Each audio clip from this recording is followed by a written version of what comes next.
morning. So this is a little odd because it's not 5 after, and it's like most everybody's here already, sitting down and quiet and ready to go. So it just feels really odd. It feels like I'm starting early, even though I'm starting right on time. So today's class, I'm filling in for Mark, and because he's in Anchorage skiing. So today's class, I was asked, after I had done a sermon on the ages of the patriarchs a while back, related to why they lived older before the flood and shorter after the flood. Someone came to me and asked me, why didn't you talk about Genesis chapter 6 while you were doing that? Well, Genesis chapter 6 is very controversial section of Bible, and I didn't really, one, it doesn't relate to the age of the patriarchs, and two is I did not want to go there. But they asked if I would do a class on that, and that of course is stretching my my memory, because the last time I studied it was probably 30 plus years ago when I was in college, because that's what college people are interested in, is that sort of thing, you know, the intrigue and the speculation. So anyway, so that's what our class is going to be on the Nephilim and the sons of God, and what and who they are. And of course, I'm not going to probably change anybody's mind if you are already set in one particular view, but I will try to provide a relatively balanced view on the two main sides of the coin. But if you haven't ever studied this, I mean, you may, you know, it's just kind of an interesting thing, and just understand that people have different views on it, and hopefully you'll learn something and be able to discuss it relatively from an educated perspective. The lesson, regardless of where you fall with your view on this, I'm not intending to impugn anybody's integrity with respect to the Bible, and you know, most everybody who looks at it, regardless of which side you take, are looking at it from the perspective of accepting and acknowledging the Bible as the ultimate authority in our decisions, and they're not trying to question biblical authority. So I am not trying to impugn anybody's view on this subject.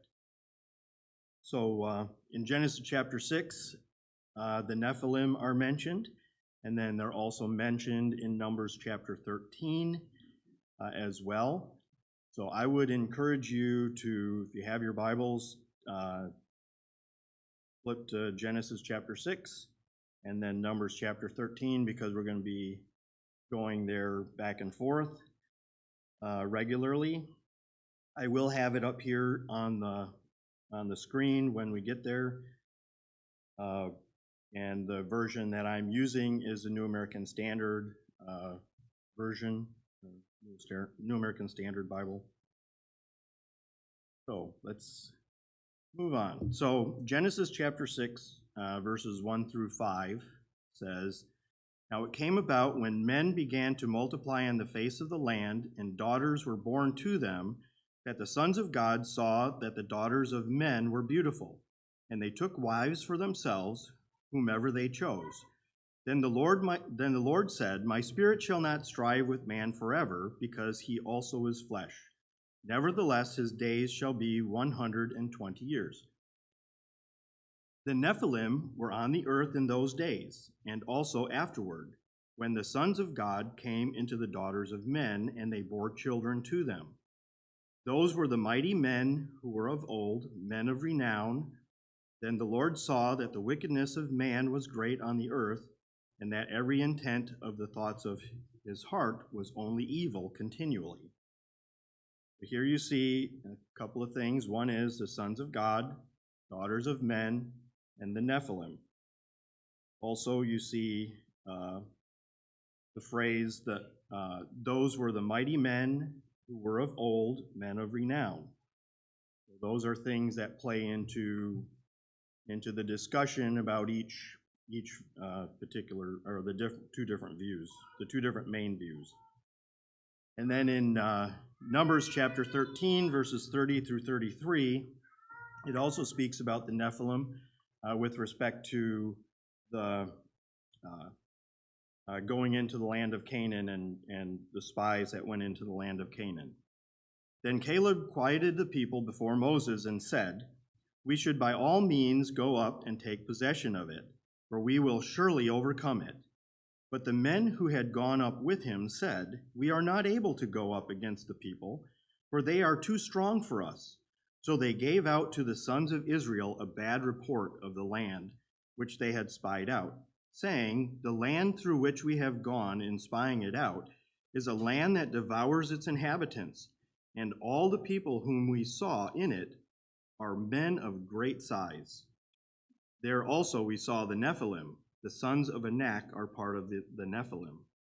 And we became like grasshoppers in our own sight, and so we were in their sight."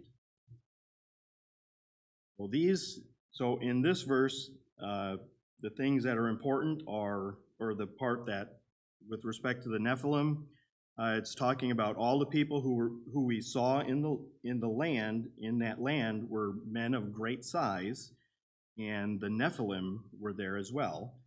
And of course, there's we'll discuss this a little later, but there's some people that say Nephilim were just, at that time, was just a phrase used to indicate large people or giants.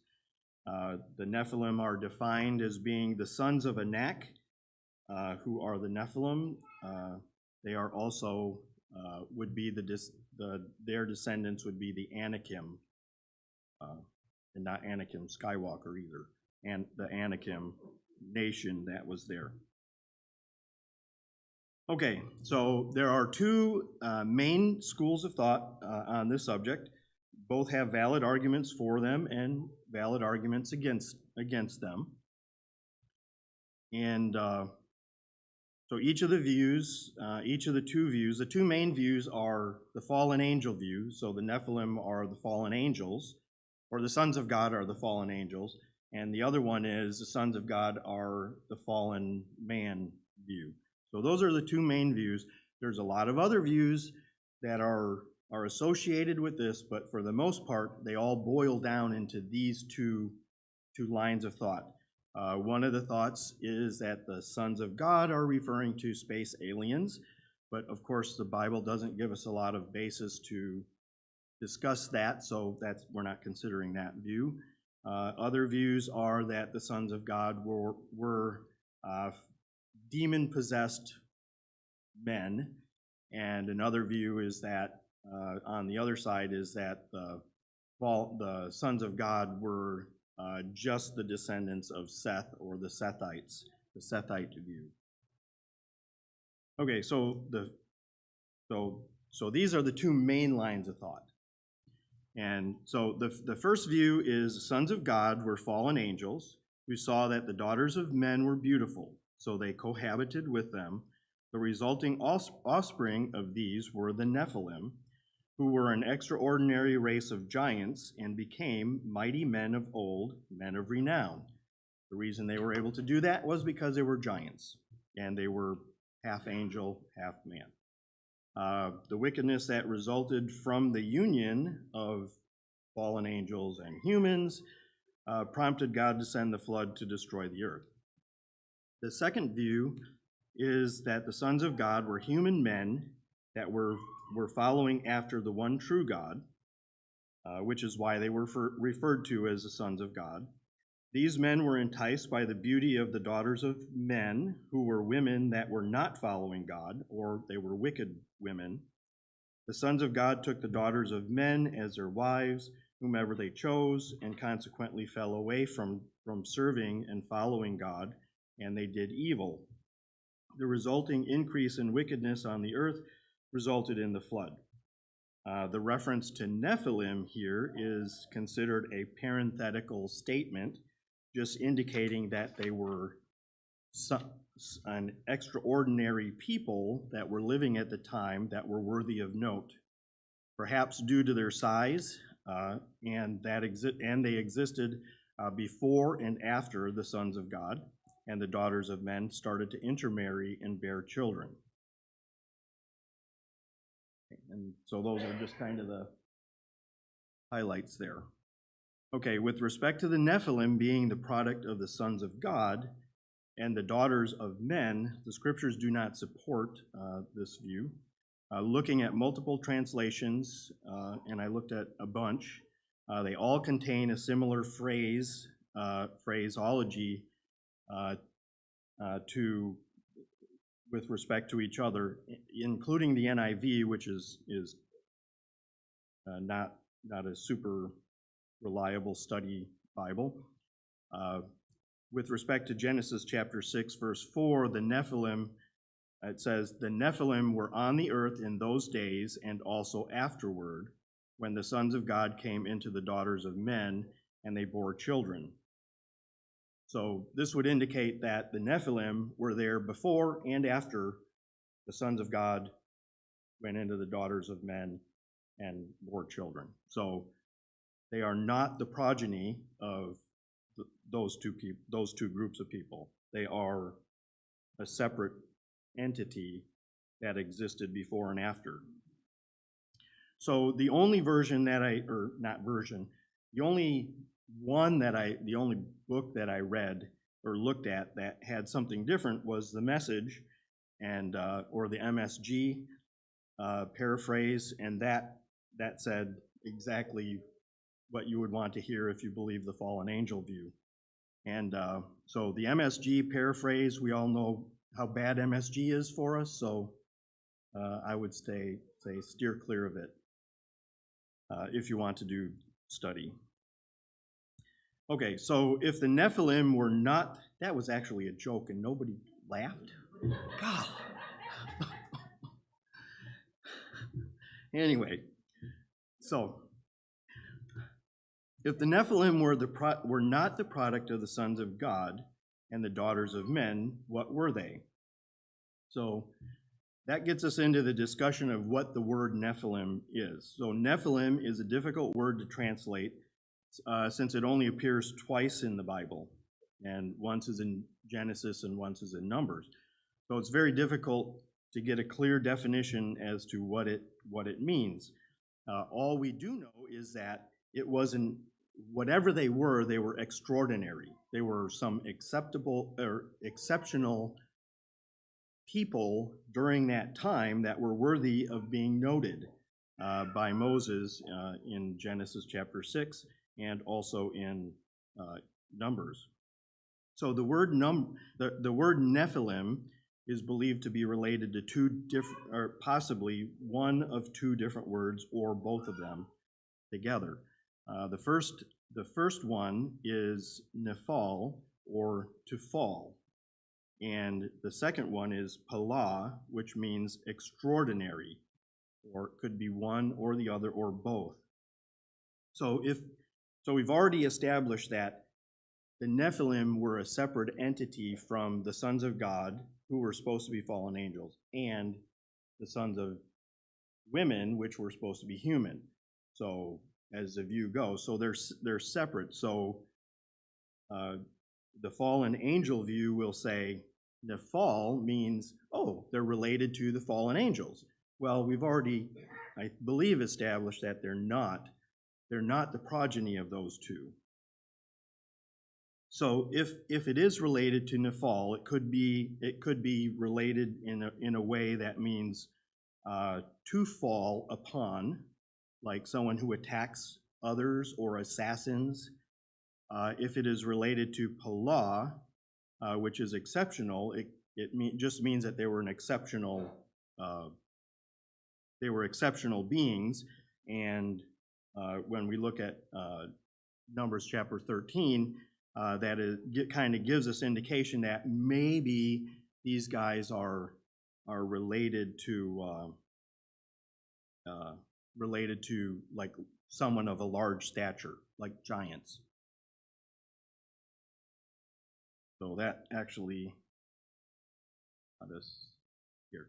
So the lack of understanding about the word Nephilim kind of leads to the controversy and confusion of how it should be, how that term should be translated, how it should be used in those verses, whether it's the progeny of fallen angels or fallen men, which I don't believe the scripture backs either of those views.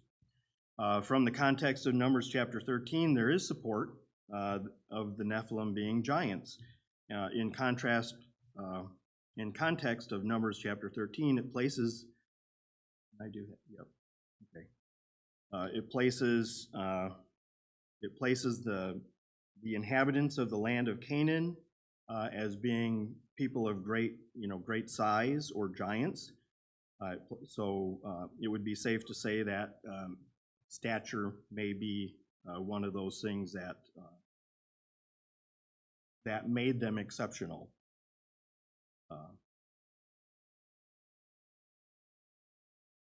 So the Nephilim, so in Numbers, we see that the Nephilim were there before the flood, and they were there after the flood. So if they were actually the progeny of angels and humans, that means the angels would have still been procreating with humans after the flood. And it talks about the Nephilim being the descendants of Anak. And in Joshua chapter 11, verse 22, it talks about when they went into the land of Canaan, that they had removed the Anakim, or the descendants of Anak. They removed them from the land of Canaan, but they still lived in Gaza, Gath, and Ashdod. So they still existed.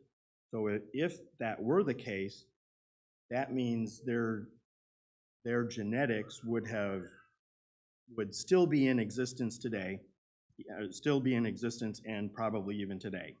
So if they were, which that brings up other issues with other verses that speak about all mankind is of one blood. And I don't know if angels have blood or not, but it just leads to a lot of problems. So that being said, there's no indication that the Nephilim were anything other than humans. The view of Nephilim being giants is supported by the King James Version and the New King James Version of the Bible, which translates Nephilim as giants. The translation of the King James was influenced by the Latin Vulgate's term for this as gigantus or gigantus, which was influenced by the Septuagint's use of the Greek word gigantus.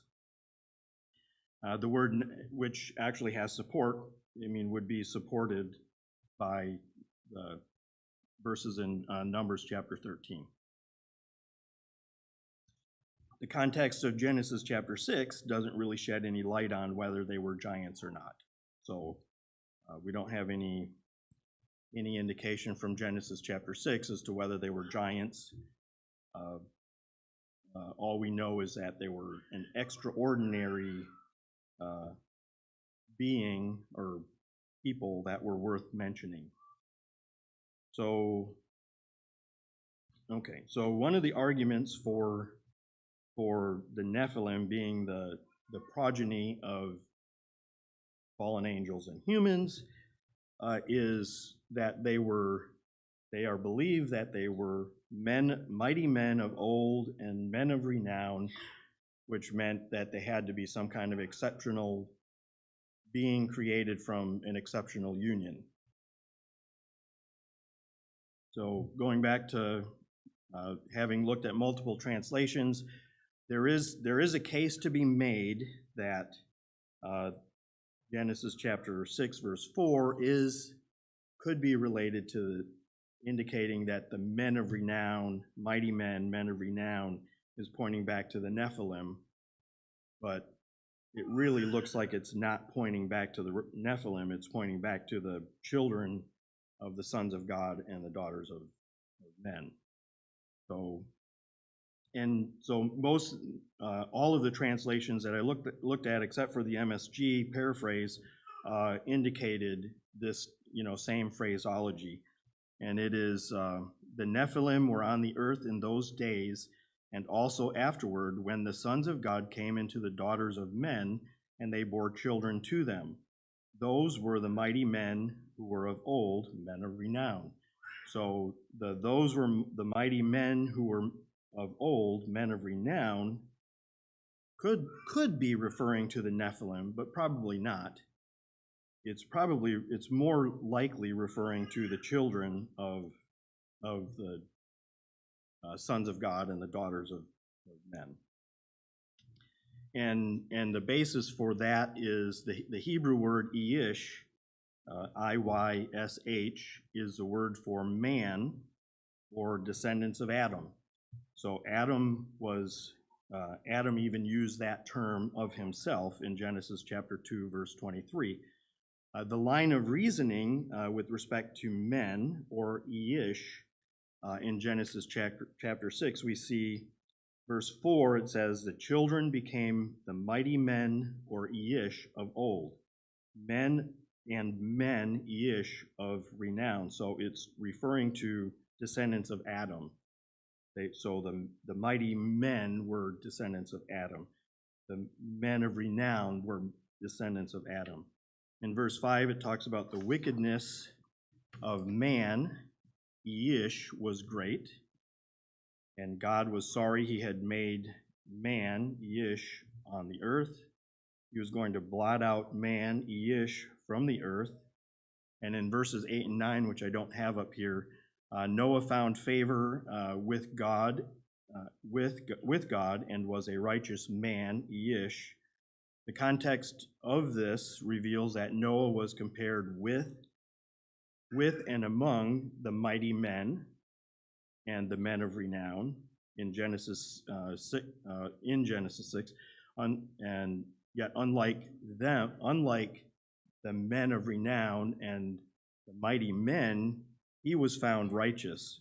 So he was found righteous. So there's no distinction being made that Noah was any different than these men, or these men were any different than Noah. They were all men, and they were all being compared as being descendants of Adam. The word usage indicates this is referring to the children of the sons of God and the daughters of men, who then became the mighty men of old and men of renown. And there's no indication that these were anything other than human children. So the next thing is, okay, doesn't mighty men of old or men of renown indicate that they were special, that they were the result of a special union?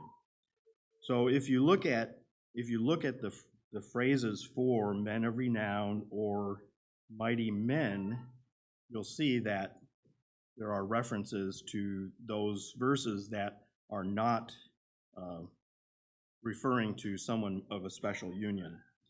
So you can look at, essentially, men of renown is simply just someone who had fame or was well known because of their accomplishments during their day. Like Nimrod, in Genesis chapter 10, verses 8 and 9, it says, now Cush became the father of Nimrod. He became a mighty one on the earth. He was a mighty hunter before the Lord. Therefore it is said, like Nimrod, a mighty hunter before the Lord.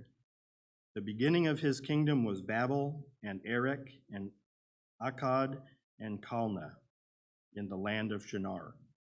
So Nimrod is being referred to as a mighty man, or mighty hunter before the Lord.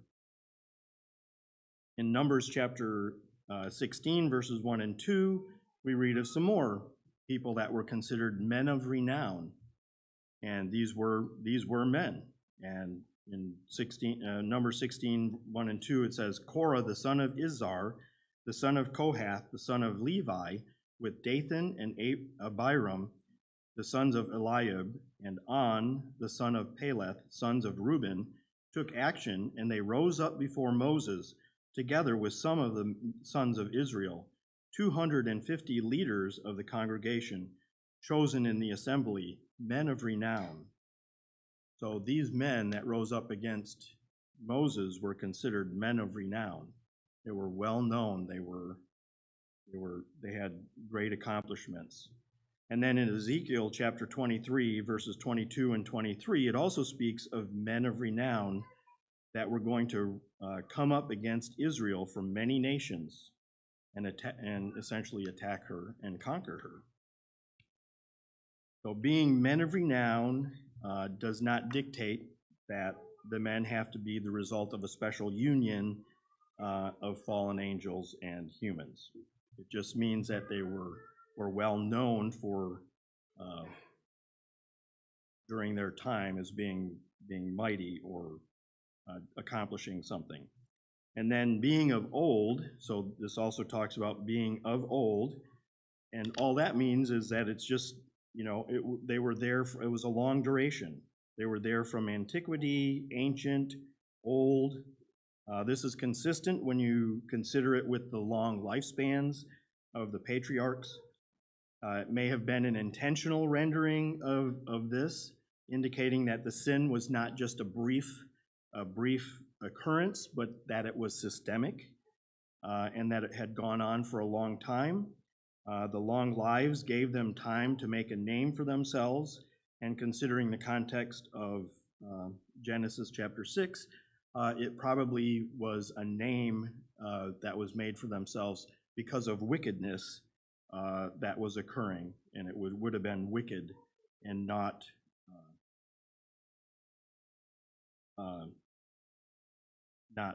good things. So another consideration that we can think of about them talking about this, they were men of renown.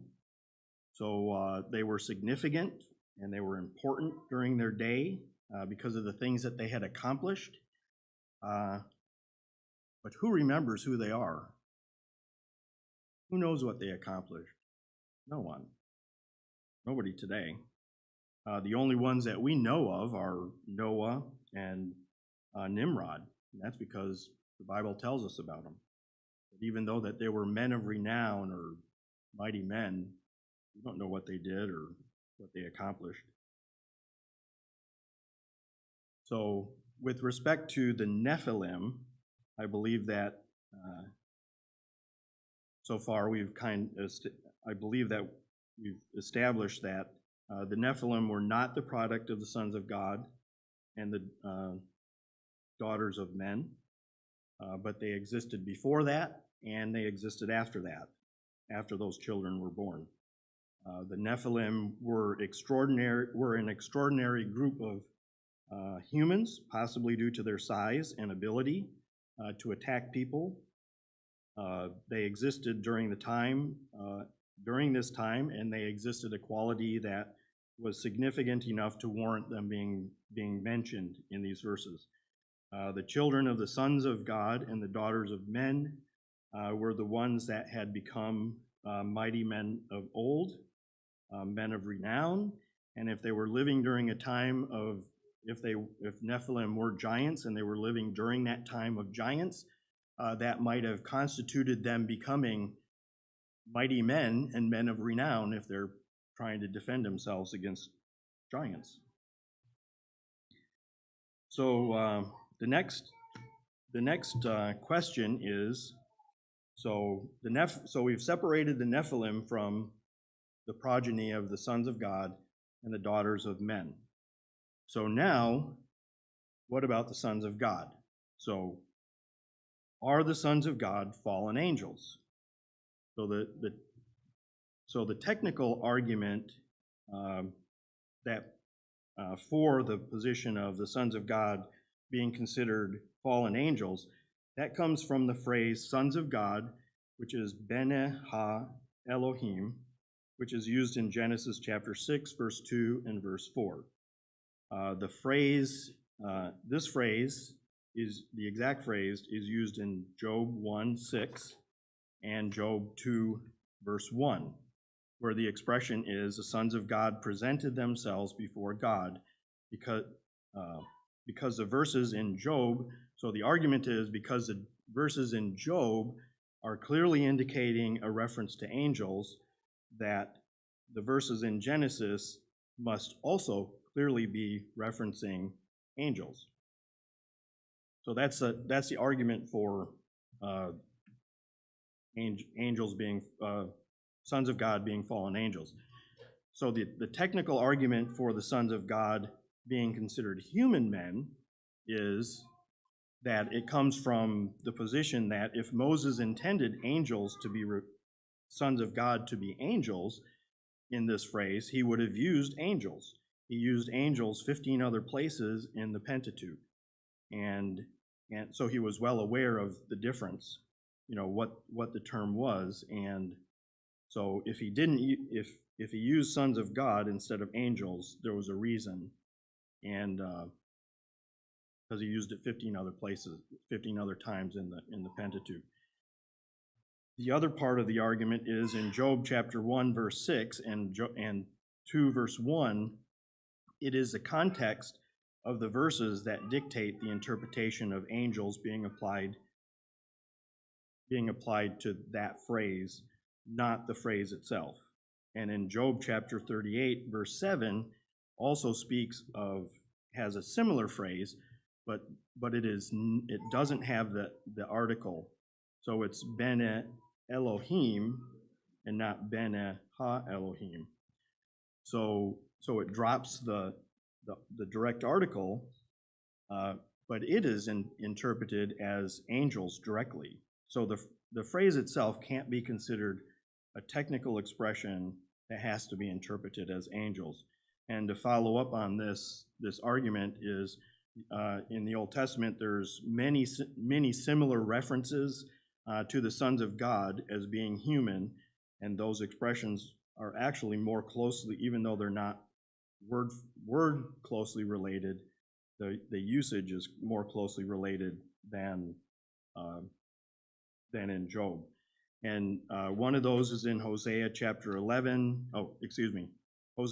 2, verse 1, where it talks about the sons of Israel are referenced as the sons of the living God. In Hosea chapter 11, verse 1, it says, "When Israel was a youth, I loved him, and out of Egypt I called my son." In Deuteronomy 14, verse 1, it says, "You are the son of the Lord your God." And then in Isaiah chapter 43, verse 36, it says, speaking of Israel, he says, "Bring my sons from afar." These verses indicate that the context of the verse is what defines the interpretation, and these clearly refer to men being called or referred to as the sons of God. So, now looking at some of the other issues between these two views, so essentially technical issues. So it says in Genesis chapter 6, it says that they took wives. So took wives is a phrase, is an expression for the marriage relationship. There's only two, so the argument on the angel side is there's exceptions to that. And in Judges chapter 21, verse 22, and Leviticus 20, verse 17, it uses that expression, but it means something other than marriage. But both of those instances have a context that indicates that it was not a marriage relationship, that it was either fornication or rape. And so it had the it had the forcing, something in there that's indicated that it was forced. So the idea, okay, so since Genesis chapter 6 doesn't have anything indicating that it was something other than a marriage relationship, then it can't be assumed that it was something other than a marriage relationship. The fallen angel view indicates that it wasn't a consensual marriage, that it was essentially a rape, that these fallen angels were taking human women outside of their consent. So that's an argument that from the Genesis chapter 6, it appears that it was a consensual marriage relationship. The second technical argument is that Jesus says in Matthew chapter 22, verse 30, Mark 12, verse 25, and Luke 20, verses 35 through 36, Jesus refers to, essentially says, for in the resurrection, they neither marry nor are given in marriage, but are like the angels in heaven. So Jesus makes a statement that in heaven, angels do not marry. The fallen angel view is, well, that's in heaven, but it doesn't speak of what they're able to do as, if they're on earth and fallen angels. So that doesn't preclude them from being able to marry if they're on earth. Another argument is that angels are always spoken of as masculine in gender, and that is how they were seen by humans. And so if they were all masculine, there would not have been the ability for them to marry in heaven because they're all males. So that would mean that they wouldn't be able to, they wouldn't have the ability to marry in heaven. And the other argument is that Jesus did not say that they were sexless beings, just that they did not marry in heaven. The fallen man view is that from the creation perspective, God created humans and animals after their kind in Genesis 1, chapter 1, verse 27, which limits their ability to reproduce across species lines. So with this in mind, it doesn't seem possible that the angelic cohabitation with human women, if it were even possible, would be able to produce a viable being. And angels are spirits. They are deathless creatures without physical form, and they have no need to reproduce. And and then the other argument is if the Bible refers to them as masculine in gender, that doesn't mean that they are physically males. It doesn't mean that they have a gender, a physical gender, even if they're referred to as humans. So going on in Luke chapter 24. In Luke chapter 24, verses 37 through 43, there's a compelling argument in support of the fallen man view, and that is Jesus says, "For a spirit does not have flesh and bones as I do." So one, there is no record in Scripture that indicates a fallen angel or a demon or a spirit has ever materialized in physical form before men. This is significant because Jesus uses this as an offer of proof of his resurrection. His proof of resurrection is that he appeared in physical form before his disciples.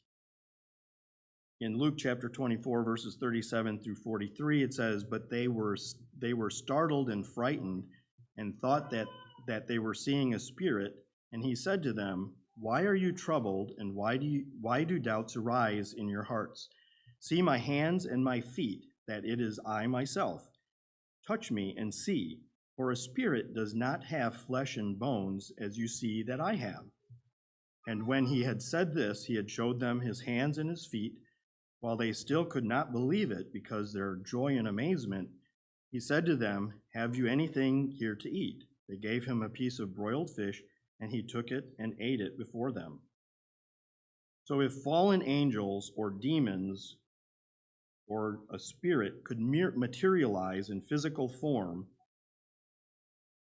like Jesus had done, then this would call into question his resurrection, because any demon or spirit could have done the same.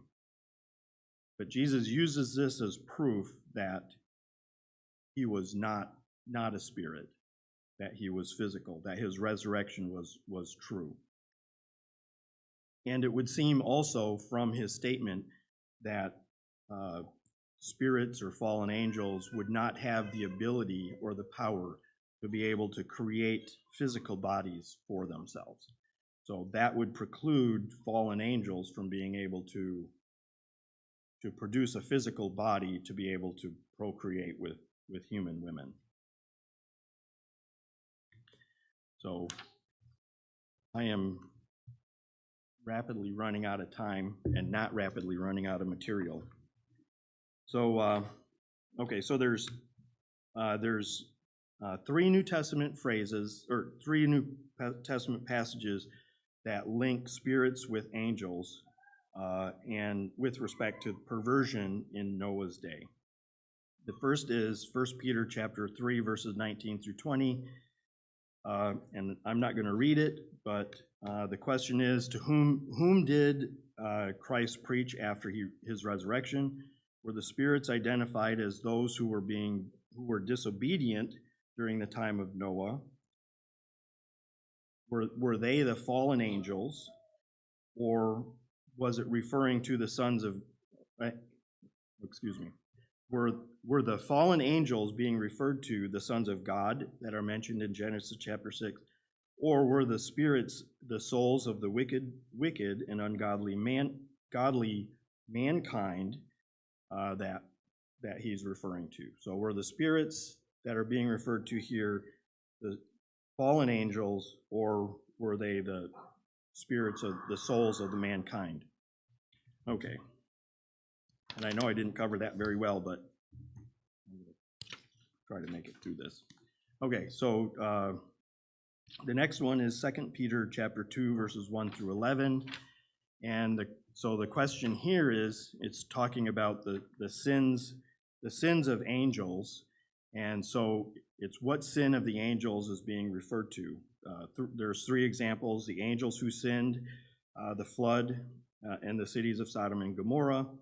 The three events come one right after another in the early chapters of Genesis. Were the angels that sinned the sons of God in Genesis chapter 6, or were they the fallen angels that were with Satan sometime before Genesis 3 in the Bible? We know that Satan shows up in Genesis chapter 3 as already a fallen angel. So, and when he fell, he took angels with him. So who are they talking about? Which are they talking about that? And was the sin that is being talked about sexual in nature? Or was it essentially what he says in the beginning, denying the master who created them, and rebellion against God? So was a sin of a sexual nature, or was it of a rebellion nature? And then the same argument goes for the next verse is Jude chapter 4, verses Jude 4 and through 8. And so Jude, like Peter, gives past examples of the Lord's judgment. He speaks of angels who did not keep their own domain and abandoned their proper abode. Is this referring to angels who were called sons of God in Genesis 6 that sinned before the flood, or were they the angels that went with Satan when he rebelled in Genesis, or before Genesis chapter 3? Satan is referenced in Genesis chapter 3, So the fall had occurred sometime before that. With respect to the angels keeping their proper domain and having left their own abode, it is more likely that their proper place with respect to the authority of God was what was abandoned. As a result of their rebellion and lust for power, they will be condemned and punished with eternal fire, just like all people who sin, present and past, even including Sodom and Gomorrah. With respect to, so the other thing is in the phrasing "in like manner," in context, are they speaking of, in context, this whole thing is speaking about rebellious men that are teaching destructive heresies. These individuals will suffer the same fate as all sinners from the past and present, like the Israelites that rebelled during the time of Moses, when Moses took them out of Egypt, and they fell in the wilderness. Like the angels who rebelled against God and were bound in eternal darkness, like the men of Sodom and Gomorrah who rebelled against God and lusted after foreign gods, and then the Israelites who rebelled against God and were adulterous with foreign gods from the nations around them. So they all are reserved for destruction. So the context is teaching us that the like manner of the angels' sin is rebellion against God, and not teaching that the sin was them engaging in sexual activity. So, okay. So the last thing is ancient writings. So there's a lot of ancient writings that actually refer to this as angels, fallen angels being the sons of God. But what you don't hear is there's an equal number of ancient writings that don't support that view. So there's two schools of thought, even, hundreds, long time ago, centuries ago. So there's 9 ancient writings that lend support to the fallen angel view, and there are nine writings that lend support to the fallen man view. Okay, I'm gonna zip through this. So supporting the sons of God view is Josephus in Antiquities of the Jews supports it. Philo of Alexandria supports it in one place and doesn't support it in another. In one place he calls them fallen angels, and in another place he calls them good and excellent men. The Genesis Apocryphon, which was among the Dead Sea Scrolls, which was found among the Dead Sea Scrolls, supports the view of fallen angels. And to a small degree, it was supported by some rabbinical Jewish authorities. It was also supported in the manuscripts of the Septuagint, but in the Septuagint, it was only supported by the Codex Alexandrinus, but there's but all of the other versions, critical versions of the Septuagint, it was not supported. And there's 2 other Greek translations that do not support fallen angels for sons of God. There are several Apocrypha writers that held this view. 1st and 2nd Enoch, Jubilees, and Baruch all support it. But the Apocrypha, although it's interesting, it's not inspired by God and shouldn't be viewed as equivalent to God. So on the other side of it, the Targums, which are numerous Aramaic translations of the Hebrew Bible, do not support it at all. And the rabbinic literature, which encompasses the entire spectrum of Jewish histories and the writings of the rabbis, are unanimous in their view that they don't support that view. So, although they don't agree on what the men were, who the men were. Some believe that it was just a line of Seth. Some believe that it was godly men and other things, kings and queens, or kings and rulers. And then the angelic view fell out of favor during the 4th century AD due to the influence of St. Augustine, whose interpretation of and just a general rejection of the theological position that angels would be able to cohabit with humans. So, who were the sons of God and what were they? There are good points on both sides of the equation, but I think the Bible leans towards the idea that the sons of God are those who were faithfully serving the one true God. They saw the daughters of men who were ungodly women. They saw that they were beautiful. They took them as wives. They had children with them, and then they chose whomever they chose, versus accepting the wives that their parents would have chosen for them. And consequently, they fell away from God and fell away from serving God and turned evil or wicked. The Nephilim were an extraordinary group of humans during the time, at least extraordinary enough to warrant being mentioned, whether it was due to their size or their ability to attack people, or both. And that is it. Sorry for running late, but thank you.